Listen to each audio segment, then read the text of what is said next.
మావలకు చెందిన ఒక రైతు బిడ్డ బొరంజ శ్రీకాంత్ రెడ్డికి ఆదిలాబాద్ మార్కెట్ కమిటీ చైర్మన్ పదవి దక్కడం చాలా సంతోషంగా ఉందని ఆదిలాబాద్ అసెంబ్లీ నియోజకవర్గ కాంగ్రెస్ పార్టీ ఇన్ఛార్జ్ కంది శ్రీనివాసరెడ్డి అన్నారు.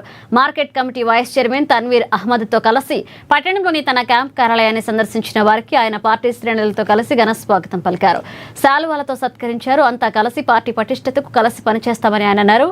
అలాగే కాంగ్రెస్ పార్టీ పట్టణ అధ్యక్షుడిగా నూతనంగా నియమితులైన కీజర్ పాషాకు కూడా స్వాగతం పలికి శాలువతో సత్కరించారు.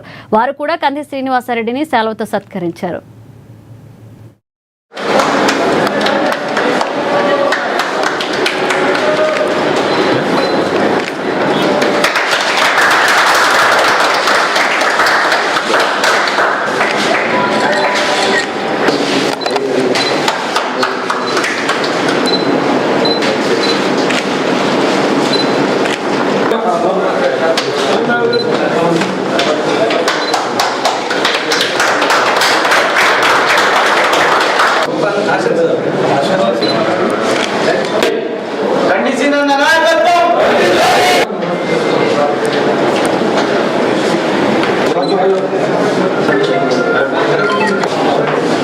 ఆదిలాబాద్ మార్కెట్ కమిటీ చైర్మన్ గా నియమితులైనటువంటి మిత్రులు బోరంజ్ శ్రీకాంత్ రెడ్డి గారికి, అట్లాగే మార్కెట్ కమిటీ వైస్ చైర్మన్ గా నియమితులైనటువంటి మిత్రులు తన్వీర్ అహ్మద్ గారికి మనస్ఫూర్తిగా కాంగ్రెస్ పార్టీ తరపున, కాంగ్రెస్ పార్టీ శ్రేణుల తరపున మనస్ఫూర్తిగా శుభాకాంక్షలు తెలియజేస్తా ఉన్నాము. తప్పకుండా కూడా బోరంజ్ శ్రీకాంత్ రెడ్డి గారు గతంలో నేను ఎమ్మెల్యేగా పోటీ చేసినప్పటి నుంచి కూడా నాకు అత్యంత సన్నిహితంగా ఉండి మావల మండలంలో అనేక రకాలుగా నా ఎమ్మెల్యే ఎలక్షన్ కోసం కూడా కష్టపడడం జరిగింది. అటువంటి ఒక మంచి వ్యక్తికి, మంచి రైతుకి మార్కెట్ కమిటీ చైర్మన్ రావడం మనస్ఫూర్తిగా అభినందిస్తా ఉన్నాము. కష్టంతో భవిష్యత్తులో కాంగ్రెస్ పార్టీని మరింత బలోపేతం చేసి కాంగ్రెస్ పార్టీని ఆదిలాబాద్ గడ్డ మీద కాంగ్రెస్ పార్టీ జెండా అన్ని ఎలక్షన్లలో, రాబోయే ఎంపీటీసీ జెడ్పీటీసీ ఎలక్షన్లో, అలాగే ఎమ్మెల్యే ఎలక్షన్లో, ఎంపీ ఎలక్షన్లో, ప్రతి ఏ ఎలక్షన్ వచ్చినా కూడా కాంగ్రెస్ పార్టీని అన్ని విధాలుగా తప్పకుండా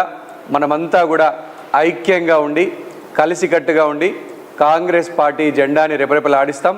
ఈరోజు రేవంత్ రెడ్డి గారి నాయకత్వంలో, అలాగే మహేష్ కుమార్ గౌడ్ గారి నాయకత్వంలో రాహుల్ గాంధీ గారిని ప్రధానమంత్రిగా చేయడానికి అనేక రకాలుగా అన్ని కింది స్థాయి బూత్ స్థాయి నుంచి ఢిల్లీ వరకు కూడా గల్లీ నుంచి కాంగ్రెస్ పార్టీ బలోపేతమే లక్ష్యంగా, ఏకైక లక్ష్యంగా ముందుకు సాగుతా ఉన్నాం.